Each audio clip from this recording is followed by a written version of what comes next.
दोस्तों, आज की हमारी कहानी है आम की गुठलिया। अरविंद के अंदर धैर्य बिल्कुल भी नहीं था। वह एक काम शुरू करता, कुछ दिन उसे करता और फिर उसे बंद कर दूसरा काम शुरू कर देता। इसी तरह कई साल बीत चुके थे और वह अभी तक किसी व्यवसाय में सेटल नहीं हो पाया था। अरविंद की इस आदत से उसके माता पिता बहुत परेशान थे। वे जब भी उससे कोई काम छोड़ने की वजह पूछते तो वह कोई ना कोई कारण बता खुद को सही साबित करने की कोशिश करता। अब अरविंद के सुधरने की कोई उम्मीद नहीं दिख रही थी। तभी पता चला कि शहर से कुछ दूर एक आश्रम में बहुत पहुंचे हुए गुरुजी का आगमन हुआ। दूर दूर से लोग उनका प्रवचन सुनने आने लगे। एक दिन अरविंद के माता पिता भी उसे लेकर महात्मा जी के पास पहुंचे। उनकी समस्या सुनने के बाद उन्होंने अगले दिन सुबह सुबह अरविंद को अपने पास बुलाया। गुरुजी उसे एक बगीचे में ले गए और धीरे धीरे आगे बढ़ते हुए बोले, बेटा तुम्हारा पसंदीदा फल कौन सा है? आम। अरविंद बोला, ठीक है बेटा, जरा वहाँ रखे बोरे में से कुछ आम की गुठलियाँ निकालना और उन्हें यहाँ जमीन में गाड़ देना। अरविंद को ये सब बहुत अजीब लग रहा था, लेकिन गुरुजी बात मानने के अलावा उसके पास कोई चारा भी नहीं था। उसने जल्दी से कुछ गुठलियाँ उठाई और फावड़े से जमीन खोद उसमें गाड़ दी। फिर वे अरविंद को लेकर वापस आश्रम में चले गए। करीब आधे घंटे बाद वे अरविंद से बोले, जरा बाहर जाकर देखना उन गुठलियों में से फल निकला कि नहीं। अरे इतनी जल्दी फल कहाँ से निकल आएगा?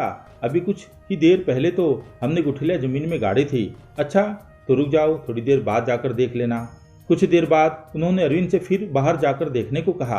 अरविंद जानता था कि अभी कुछ भी नहीं हुआ होगा, पर फिर भी गुरुजी के कहने पर वह बगीचे में गया। लौटकर बोला, कुछ भी तो नहीं हुआ है गुरुजी, आप फल की बात कर रहे हो, अभी तो बीज से पौधा भी नहीं निकला है, लगता है कुछ गड़बड़ है। गुरुजी ने आश्चर्य से कहा। अच्छा बेटा, ऐसा करो, उन गुठलियों को वहां से निकाल के कहीं और गाड़ दो। अरविंद को गुस्सा तो बहुत आया, लेकिन वह दांत पीस कर रह गया। कुछ देर बाद गुरुजी फिर बोले, अरविंद बेटा जरा बाहर जाकर देखो, इस बार जरूर फल निकल गए होंगे।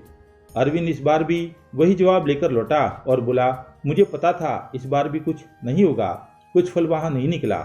क्या अब मैं अपने घर जा सकता हूँ? नहीं नहीं, रुको, चलो हम इस बार गुठलियों को ही बदल कर देखते हैं, क्या पता फल निकल आए। इस बार अरविंद ने अपना धैर्य खो दिया और बोला, मुझे यकीन नहीं होता कि आपके जैसे नामी गुरु को इतनी छोटी सी बात पता नहीं कि कोई भी बीज लगाने के बाद उससे फल निकलने में समय लगता है। आपको बीज को खाद पानी देना पड़ता है, लंबा इंतजार करना पड़ता है, तब कहीं जाकर फल प्राप्त होता है। गुरुजी मुस्कुराए और बोले, बेटा यही तो मैं तुम्हें समझाना चाहता था। तुम कोई भी काम शुरू करते हो, कुछ दिन मेहनत करते हो, फिर सोचते हो प्रॉफिट क्यों नहीं आ रहा। इसके बाद तुम किसी और जगह वही या कोई नया काम शुरू करते हो, इस बार भी तुम्हें रिजल्ट नहीं मिलता। फिर तुम सोचते हो कि यार ये व्यवसाय ही बेकार है। एक बात समझ लो, जैसे आम की गुठलियाँ तुरंत फल नहीं दे सकती, वैसे ही कोई भी कार्य तब तक अपेक्षित फल नहीं दे सकता जब तक तुम उसे पर्याप्त प्रयत्न और समय ही नहीं देते। इसलिए इस बार अधीर होकर कोई काम बंद करने से पहले आम की इन गुठलियों के बारे में सोच लेना, कहीं ऐसा तो नहीं कि तुमने उसे पर्याप्त समय ही नहीं दिया। अरविंद अब अपनी गलती समझ चुका था। उसने मेहनत और धैर्य के बल पर जल्द ही एक नया व्यवसाय खड़ा किया और एक कामयाब व्यक्ति बना।